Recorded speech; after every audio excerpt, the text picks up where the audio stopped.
Oi pessoal, Beatriz do meu canal, e hoje vamos ver um sistema bem importante para o nosso corpo, o sistema nervoso. O sistema nervoso é um dos sistemas mais complexos e importantes do corpo humano. Ele é responsável por controlar, coordenar e integrar praticamente todas as funções do organismo. Graças ao sistema nervoso, o ser humano consegue pensar, sentir emoções, lembrar de acontecimentos, movimentar o corpo, interpretar estímulos do ambiente e manter funções vitais como a respiração e os batimentos cardíacos. Esse sistema funciona como uma grande rede de comunicação. Ele recebe informações do ambiente interno e externo, interpreta as informações e envia respostas adequadas para o corpo. Quando uma pessoa toca em algo quente, por exemplo, o sistema nervoso identifica rapidamente o calor e envia uma ordem para afastar a mão. Tudo isso acontece em frações de segundos. Aí, Pablo, para que estudar sistema nervoso? O sistema nervoso, as principais funções dele são receber estímulo do ambiente, interpretar informações, produzir resposta rápida, controlar movimento voluntário e involuntário, regular os órgãos internos, permitir o raciocínio, memória e aprendizagem, coordenar emoções e sentimentos e manter o corpo em equilíbrio. Para isso você precisa ter o corpo um sistema nervoso. Ele atua também em conjunto com o sistema endócrino para manter a homeostase, ou seja, o equilíbrio interno do organismo. O sistema endócrino é o sistema de glândulas, que libera o hormônio, glândula, tudo isso, né? Então vamos ver a organização dele. A organização do sistema nervoso, ele é dividido em duas grandes partes, né?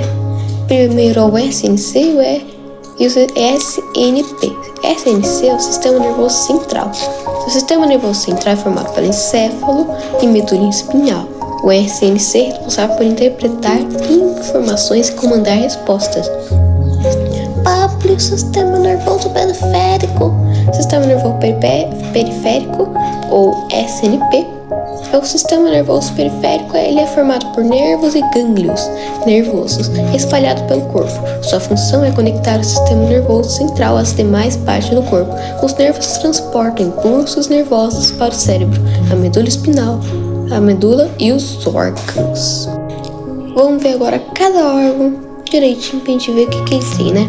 Primeiramente, o encéfalo fica protegido pelo crânio e é considerado o centro do controle do organismo. Ele é formado pelo cérebro, cerebelo e o tronco encefálico. O cérebro é a maior parte do encéfalo. Ele controla funções conscientes e superiores.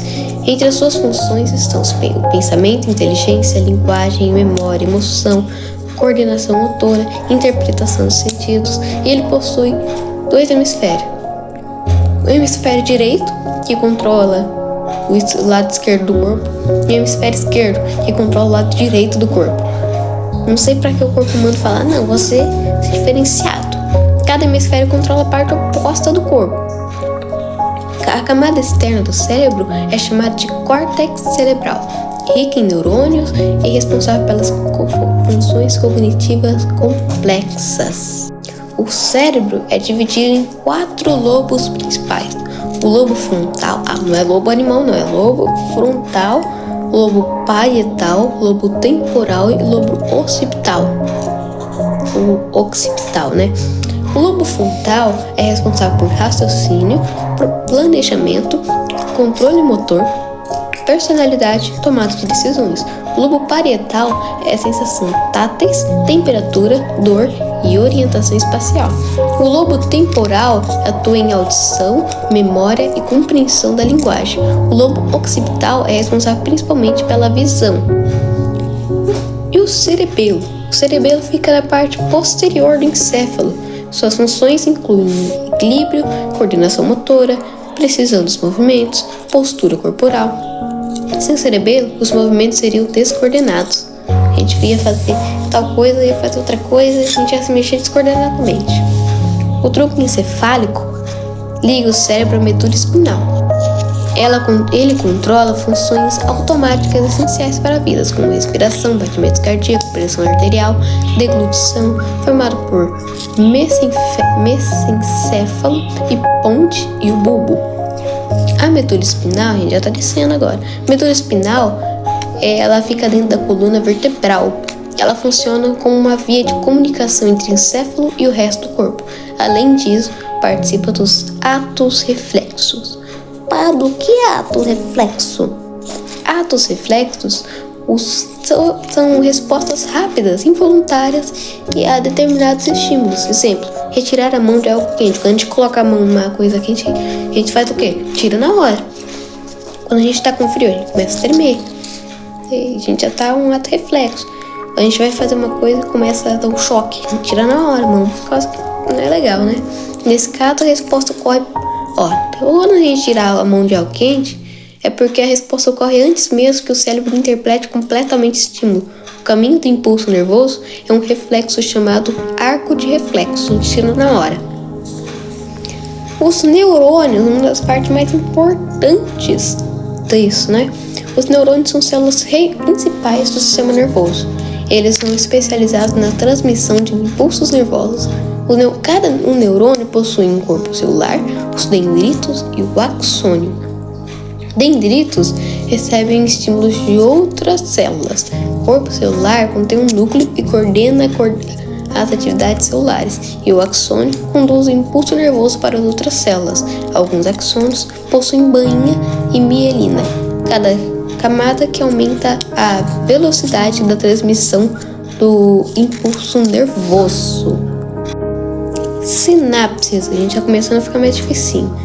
As sinapses são as regiões de comunicação entre os neurônios. Nelas ocorre a transmissão de sinais químicos por meio dos neurotransmissores. O que é neurotransmissores? Neurotransmissores são substâncias químicas que transmitem mensagem entre os neurônios. Alguns neurotransmissores são importantes. Alguns neurotransmissores importantes são dopamina, serotonina, acetilcolina e noradrenalina. Eles influenciam no humor, no sono, na memória, no movimento, nas emoções. E a gente também tem o sistema nervoso somático e autônomo.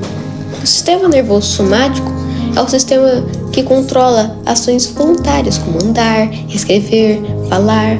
Ele atua principalmente nos músculos esqueléticos. O sistema nervoso autônomo controla funções involuntárias do corpo. Ele se divide em simpático e parasimpático. O simpático prepara o corpo para situações de alerta. Ele provoca aumento de batimento cardíaco, dilatação da pupila, liberação de adrenalina. É conhecido como o sistema da luta ou fuga. A gente está com medo, a gente tende o quê? Começar a bater mais o coração, dilatar a pupila para a gente começar a ver, enxergar mais no escuro e liberar adrenalina. Por isso que ele é conhecido como o sistema da luta ou sistema de fuga. Mas o sistema nervoso parasimpático atua em situações de repouso. Ele promove relaxamento, digestão, economia de energia. Os dois sistemas trabalham em equilíbrio. Os órgãos do sentido e o sistema nervoso têm também algo em comum. O sistema nervoso recebe informações através dos órgãos sensoriais. Os olhos da visão, ouvidos da audição, nariz do olfato, língua do paladar e pele do tato. Esses receptores transformam estímulos em impulsos nervosos. E adivinha, ele também controla a memória e aprendizagem. A memória depende das conexões entre os neurônios. Quanto mais uma informação é utilizada, mais forte ela pode ficar nas conexões neurais. O cérebro possui grande capacidade de adaptação, chamada neuroplasticidade. A neuroplasticidade permite aprendizagem, recuperação parcial após lesão e formação de novas conexões nervosas. Mas, Pablo, esse sistema é tão importante, como é que a gente protege ele? O próprio corpo já tem como proteger ele.